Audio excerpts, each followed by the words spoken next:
बिस्मिल्लाहिर्रहमानिर्रहीम।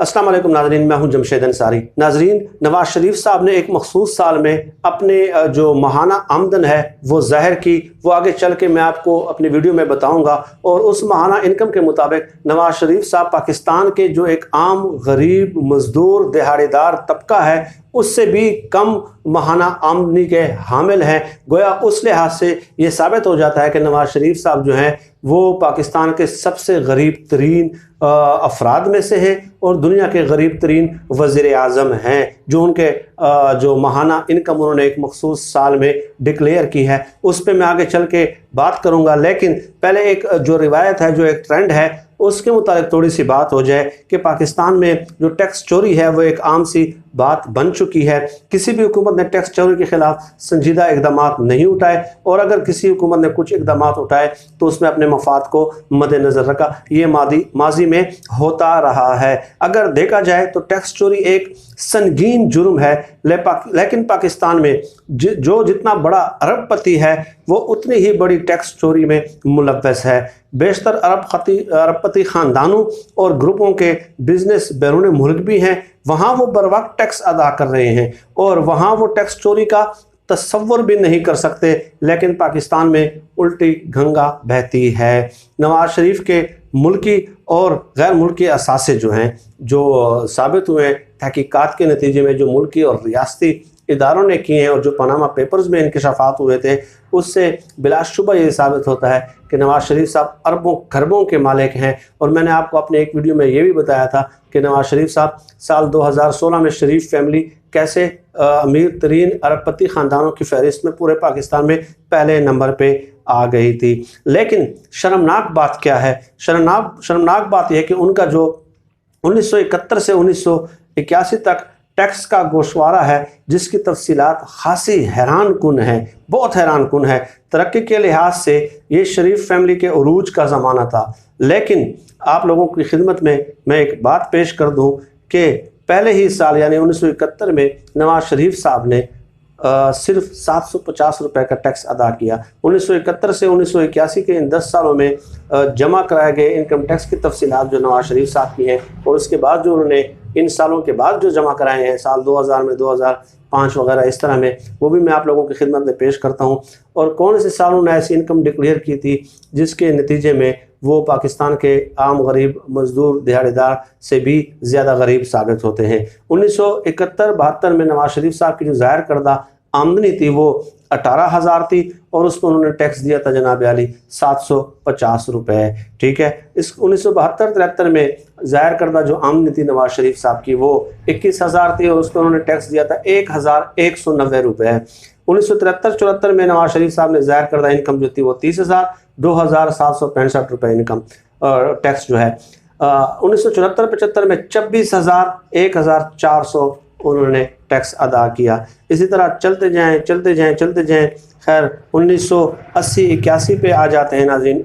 51,147 उन्होंने इनकम ज़ाहिर की है और 5,169 रुपये उन्होंने टैक्स दिया है। अब आ जाए, ये देख लें, ये तो उस वक़्त की मैंने बात बता रही, 1971 से 80 तक।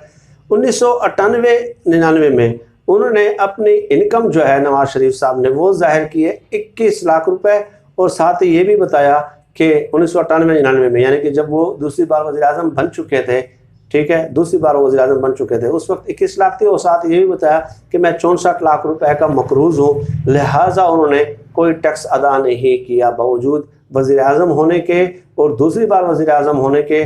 और पहले जो उन्होंने इनकम ज़ाहिर करते रहे वो कम ज़ाहिर करते रहे, उसमें 1000, 2000, 500, 750 वगैरह वो टैक्स अदा करते रहे। लेकिन जब दूसरी बार वज़ीर आज़म बन जाते हैं और इनकम 21 लाख हो जाती है, फिर वो जो है कोई टैक्स अदा नहीं करते। अब 2004 और 2005 में ये ब्रेकिंग है नाज़रीन। 2004-2005 में नवाज शरीफ साहब ने जो अपनी इनकम ज़ाहिर की वो है 5,225 रुपये।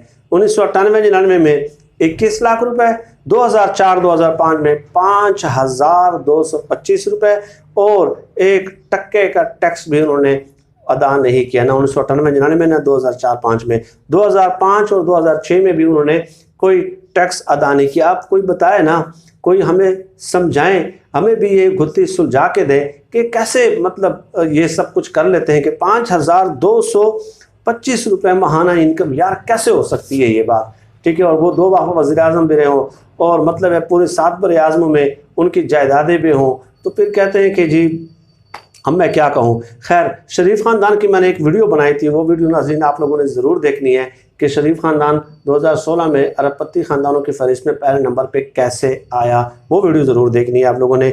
शरीफ ख़ानदान की 30 जून 1998 की टैक्स रिटर्न के मुताबिक मियाँ नवाज शरीफ के कुल असासे सिर्फ 21 लाख और उन पर कर्जा 64 लाख था, इसलिए उन्होंने कोई जो है ना कोई टैक्स नहीं दिया। कलसूम नवाज ने उस वक़्त जो है ना 8000 रुपये टैक्स उस मुनाफे से दिया जो शेयर इनकम से हासिल हुआ था, ठीक है। और शहबाज शरीफ साहब ने उस वक़्त 30 जून 1998 को जब 23 फैक्ट्रीज़ 30 जून 1998 को उनके नाम पे थी, उन्होंने सिर्फ 1000 रुपये टैक्स दिया था और 23 फैक्ट्रीज उनके नाम पे थी। आप बताएं 30 जून 1998 को इससे बढ़ के या कोई जुल्म हो सकता है हमारे साथ, इससे बढ़ के कोई जुल्म। और ये डॉक्यूमेंटेड चीज़ है, प्रूफ है, कोई देखना चाहे तो मेरे पास ये प्रूफ मौजूद है। तमाम डेटा मैंने बड़ी मुश्किल से इकट्ठा किया है। अच्छा, अब आगे चलें। बेनज़ीर भुट्टो के दौर हुकूमत में शरीफ ख़ानदान पर 40 करोड़ रुपए की टैक्स चोरी का केस बनाया गया, 40 करोड़ रुपए की बेनज़ीर भुट्टो के दौर में, लेकिन नवाज शरीफ ने 1 टका भी टैक्स नहीं दिया। इनकम टैक्स कवानीन के मुताबिक अदम अदायगी पर 20 करोड़ रुपए जुर्माना किया गया, यानी कि 40 करोड़ टैक्स था उन पे, उन्होंने टैक्स अदा नहीं किया तो और अदा न करने की वजह से 20 करोड़ रुपए जुर्माना अदा किया गया, जुर्माना भी उन पे आयद किया गया। नवाज शरीफ ने इस फैसले के खिलाफ कोई अपील भी दायर नहीं की, जिस पे रकम बढ़ते बढ़ते अरबों रुपए तक पहुंच गई टैक्स वाली। बाद में नवाज शरीफ ने यह रकम हज़फ कराने की कोशिश की, ठीक है। और फिर चलते चलते अपीलेट ट्रिब्यूनल गए, लाहौर और ट्रिब्यूनल में वगैरह वगैरह में गए, ठीक है।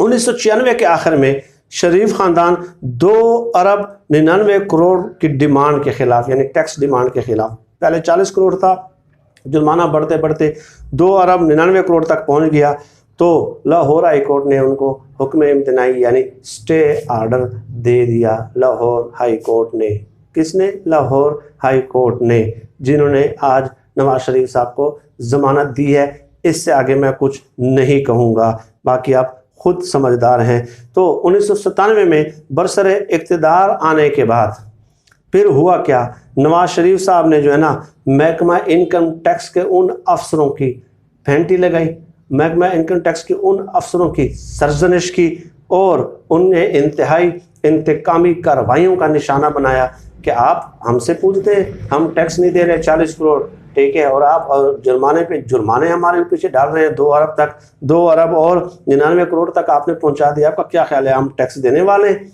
ठीक है, आपका ये ख्याल है। इसलिए उनको वो खूब पेंटी भी लगाई गई और खूब इंतकामी निशाना भी बनाया गया।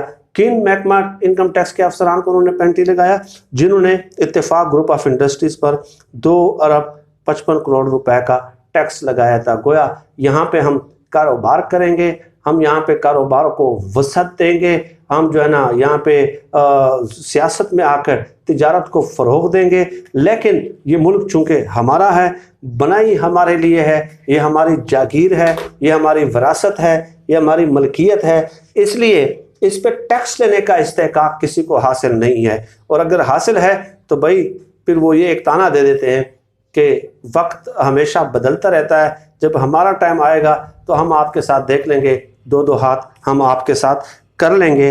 नाज़रीन, मैंने आपको बताया था कि 30 जून 1998 तक शरीफ फैमिली की जो वो उस वीडियो में मैंने बताया था जो टोटल 7 से जो फैक्ट्रीज थी वो 23 थी, 23। अब आप देख लेना कि किस कदर यानी कि ये एहसान करते हैं कि इन 23 कारखानों में उन्होंने किया क्या कि शरीफ फैमिली के अरकान ने मजमूई तौर पे सिर्फ 4 लाख रुपए टैक्स जमा कराया। 23 कारखानों का मालिक था पूरा ख़ानदान, और उसमें 4 लाख रुपए टैक्स अदा किया। और वो किससे अदा किया? उन तनख्वाहों से अदा किया जो अपनी फैक्ट्रियों में बतौर डायरेक्टर इस फैमिली के अरकान ने वसूल की थी। यानी 23 फैक्ट्रियाँ इनकी, उन्हीं में खुद ये मुलाजिम डायरेक्टर हैं, वहाँ से वो तनख्वाहें हासिल कर रहे हैं और उन तनख्वाहों पे वो कह रहे हैं कि इन तनख्वाहों पे जो हमने अपनी कंपनियों से हासिल की हैं उन पे हम टैक्स दे रहे हैं टोटल 4 लाख रुपए क्यों? क्योंकि हमारी फैक्ट्रियाँ नुकसान में जा रही हैं लेकिन तनख्वाहें ले रहे हैं और उन तनख्वाहों पे वो टैक्स दे रहे हैं। किस कदर ये संगीन मजाक है रियासत और रियासती इदारों के साथ। नाज़रीन, ये